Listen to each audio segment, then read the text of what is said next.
వాణి ఎలాంటిదంటే ముందు నుంచి కూడా ఏదైతే నేను ఇప్పుడు అనుభవిస్తున్నానో, ఏ హోదా అయితే ఇవన్నీ తనకుండాలి. నేను సంపాదించేటప్పుడు, బిజినెస్‌లు బాగుండేటప్పుడు తన పేరునుండాలి. అది బాగలేనప్పుడు నాకు అక్కర్లేదు. బాగుండేటప్పుడు తన పేరు ఒక స్వార్థం అన్నటువంటి ఒక రకమైనటువంటి బ్రెయిన్, ఒక టిపికల్ బ్రెయిన్ అనమాట. సో, నేను దాన్ని ఇంట్లోనే ఎదుర్కొంటూ ప్రతి ఎన్నికల్లో కూడా ఏదో ఒక గొడవ పెడుతుంటే, అసలు ఇంట గెలిచి రచ్చ గెలవాలంటారు. ఇంట్లోనే నాకు సవాల్ స్టార్ట్ అవుతుంది. నువ్వెలా గెలుస్తావో చూస్తాను.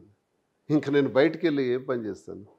ఈ సవాల్స్‌ని ఎదుర్కొనే నేను ఇన్ని ఎన్నికల్లో ఫేస్ చేయాల్సొచ్చింది. ఇంత కష్టాల్లో అనుభవించిన నేను, అయినా కుటుంబం, పిల్లలు వాళ్ళని కాపాడుకోవాల్సిన బాధ్యత అవసరం మనకుందని నేనెప్పుడు నిలబెట్టుకుని వస్తుండేవాడిని. కానీ తనేం చేసిందంటే, తనకి నాకు సంబంధం ఉన్నట్టుగా, అప్పటికి ఏమాత్రం లేనప్పటికి కూడా ఉన్నట్టుగా క్రియేట్ చేసి, క్యాడర్ మధ్య, ప్రజల మధ్య, ఆఖరికి నా నాయకుడు అధిష్టానం జగన్మోహన్ రెడ్డి గారు ముందు కూడా ఇవన్నీ పెట్టడం వల్ల ఓకే. నాకు టిక్కెట్టే కావాలి, శ్రీనివాస్ కావాలని తను అనుకుని ఉంటే ఈ గొడవ ఇంతవరకు వచ్చి ఉండేది కాదు. నాకు నా భర్తే కావాలి అని తను అనుకుని ఉంటే